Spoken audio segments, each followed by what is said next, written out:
देवतलाब विधानसभा क्षेत्र से आम आदमी पार्टी के प्रत्याशी दिलीप सिंह ने आयोजित की पत्रकार वार्ता। बीजेपी छोड़ने के कारणों का किया खुलासा। एक ओर जहां बीजेपी और कांग्रेस जैसी पार्टियां अपने प्रत्याशियों के चुनाव को लेकर सोच विचार कर रही हैं, वहीं आम आदमी पार्टी ने अपने प्रत्याशियों को मैदान में उतार दिया है।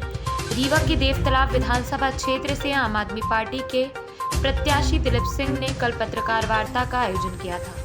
आयोजित पत्रकार वार्ता में उन्होंने बीजेपी छोड़ने का कारण ही नहीं बताया, बल्कि विधानसभा अध्यक्ष पर कटाक्ष करते हुए यह भी कहा, हम आश्वासन नहीं गारंटी देते हैं। तो आइए सुनते हैं आप प्रत्याशी दिलीप सिंह को। नमस्कार, आपने अपना बहुमूल्य समय इस समय चुनाव की बेला में दिया है। मैं आभारी हूं आप सबका। और ख़ास तौर पे मैं 18 तारीख को आम आदमी पार्टी ज्वाइन किया। ये बात सत्य है कि इसके बहुत दिनों से मेरे विचार और मेरे मन में एक नई पार्टी के लिए सोच विचार चल रहा था, जिसमें हमें आम आदमी पार्टी की रीत और नीति पसंद आई। और वो लगभग 6 महीने से मैं उनके नीतियों से, उनके विचारों से बहुत संतुष्ट था।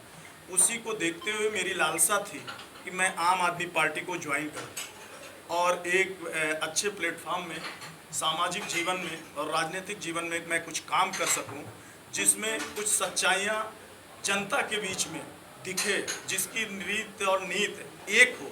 कि आज देखिए, हर समाज में सबसे ज़्यादा अगर किसी को कह लीजिए झूठा साबित करते हैं, वो नेता को मानते हैं। तो आज हमने ये देखा कि केवल एक ऐसी पार्टी है जो हम लोगों के बीच में है, जिसके नेता को नेता के रूप में नहीं, वो एक भाई के रूप में, एक बेटे के रूप में, एक समाज के वो दुख और दर्द को बड़े नज़दीक से देखने वाले व्यक्ति के रूप में उन लोगों को पहचानती है। और जनता बड़े भाव से सम्मान देती है, क्योंकि उनकी कार्यशैली ईमानदारी की और भ्रष्टाचार के विरोध में खड़ी हुई है। तो इसमें मैंने आम आदमी पार्टी ज्वाइन करने का मन बनाया, जिसमें 18 तारीख को ज्वाइन किया। और मुझे नहीं मालूम था कि मुझे इतना जल्दी पार्टी मुझे दायित्व दे सकती है। सच में मैं जब इस बीच में जनता के बीच में संवाद कायम करने के लिए गया देवतलाब, तो वहाँ के कार्यकर्ताओं ने, जो आम आदमी पार्टी के, चाहे वो मंडल अध्यक्ष हों, चाहे सर्किल अध्यक्ष हों, यहाँ तक कि सामान्य कार्यकर्ता के मुँह से ये बात आने लगी कि मैं चाहता हूँ कि आप हमारे प्रत्याशी बने। हमने कहा, हमारे बीच में बहुत से सीनियर लोग हैं, पार्टी की ये वो है कि पार्टी किसको ऊपर के हमारे जो वरिष्ठ लोग हैं किसको चाहती है, वो तो उनके हाथ में है।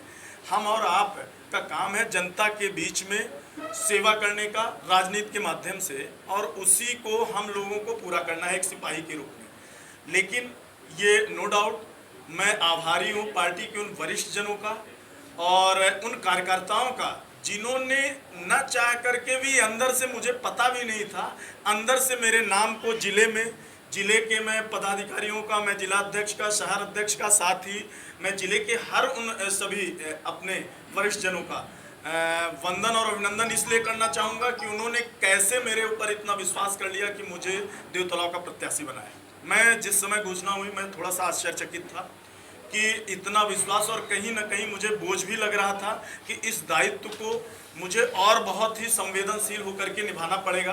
कि पार्टी ने अगर हमें बिना मेरे मांगे अगर मुझे पार्टी ने ये दायित्व दे रहे हैं, तो नो डाउट कहीं ना कहीं मेरे ऊपर बहुत बड़ी जिम्मेदारी आ रही है जनता के प्रति, और पार्टी की जो मंशा है जनता के लिए काम करने की, उसको निभाना है। कोई नाराज़गी नहीं। और भाजपा से नाराज़गी केवल जानते हैं किस बात की है? उनके विचारों का, उनके सिद्धांतों का, उन नेताओं का जो भ्रष्टाचार में लिप्त हो गए, जिन्होंने जनता से विमुख हो गए, और उन भ्रष्टाचार नेताओं का पार्टी ने पूरा बर्दाश्त दे दिया। पार्टी अपने विचारों से हट गई। वही सिद्धांत की लड़ाई है। केवल इस सिद्धांत से मैं अपने आप को, आप जब भाजपा में गए थे उसमें कहे कि भाजपा की हमें रीति अच्छी लगी, हम इतने तामिल हो गए। भाजपा छोड़ दिए इसलिए कि आप वहाँ 2 महीने घूमे हैं, संभवतः आपको टिकट की संभावना नहीं। अब इसमें भी ये भी कहे कि इस पार्टी की हमें रीत तो नहीं अच्छी लगी, अगली बार किस पार्टी। अब आप 2004 में हमने भाजपा पे आए, हमें शायद ये भी नहीं मालूम कि मैं किस तरीके से मेंबर बन गया भाजपा में। काम करते रहे, भाजपा ने मुझे अपना मेंबर बना लिया। और रही बात, हमने कभी, हाँ मैं चूंकि भाजपा पे उस समय आम आदमी पार्टी देखे नहीं थे, तो मैं कल्पना कर नहीं सकता था कि इसके अलावा भी कोई और अच्छी पार्टी, जैसे आपके सामने कोई अगर मापक ना हो तो आप कैसे माप पाएंगे। उस समय हमको भाजपा ही दिख रही थी, कांग्रेस से उब चुके थे, पूरी खंडार रोडें थी, लग रहा था कि इस पूरे प्रदेश का कायाकल्प हो, और उस समय आस दिखी थी भाजपा पे।